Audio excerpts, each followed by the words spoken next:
nhẹ rơi, cơn mưa nhẹ rơi, cơn mưa nhẹ rơi. Cứ vội vàng ước mơ ngâu nơi đâu em từng chôn giấu, biết về nơi đâu cho đêm nay chơi vơi nào ai thấu. Có em rồi, lạc mất em rồi, cứ vội vàng bất chợt cơn mưa chiều nay. Yêu ai để không chịu những nỗi buồn, yêu ai để không nước mắt hay dòng, yêu ai để không chịu những tổn thương, để mỗi khi mưa rơi trong lòng đừng cố liêu. Em trao tình yêu vội vàng đến vậy, rồi cách xa mới chút cái bá thành xa lạ. Anh không hận em cũng chẳng trách em, chỉ tiếc thương với chút thất vọng về nơi em. Mưa ơi mưa đừng rơi để nụ cười nấp sau bao môi, cứ đong đến nỗi buồn để nghẹn ngào mỗi khi đến tối. Cho đi chẳng nhận lại để giờ này đánh đôi được gì yêu, ngoài nước mắt cùng những nỗi buồn. Cơn mưa thêm nặng hạt người vội vàng sánh đôi cùng ai, những năm tháng mặn nồng đành ngậm ngùi đứng nhìn xa mãi. Khi đã muốn lìa xa thì hàng ngàn lý do đặt ra, cứ vội vàng em rời xa anh.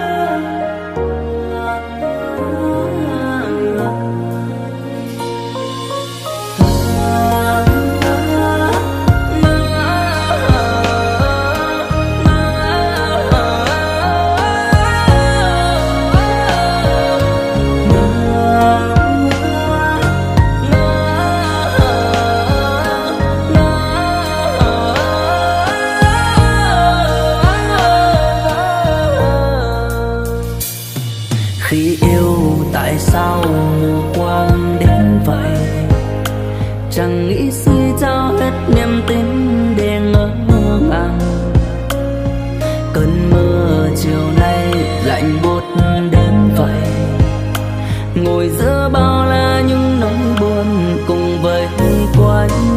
Mưa ơi mưa đừng rơi để nụ cười nấp sau bao môi, cứ đong đến nỗi buồn để nghẹn ngào mỗi khi đến tối. Cho đi chẳng nhận lại để giờ này đánh đôi được gì yêu, ngoài nước mắt cùng những nỗi buồn. Cơn mưa thêm nặng hạt người vội vàng sánh đôi cùng ai, những năm tháng mặn nồng đành ngậm ngùi đứng nhìn xa mãi. Khi đã muốn lìa xa thì hàng ngàn lý do đặt ra, cứ vội vàng em rời xa anh.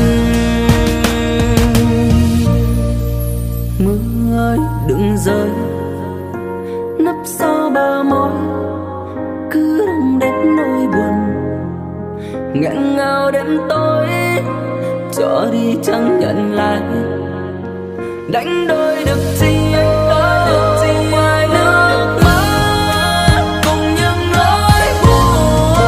Buồn như những gì em mang tới, buồn dành đến chiều mưa rơi vơi. Những giấc mơ tan rồi lời ca giờ này đành lỡ xia đôi.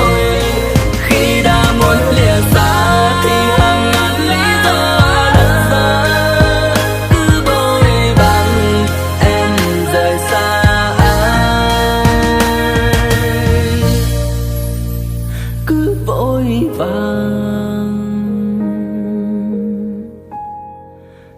rồi xa nhau.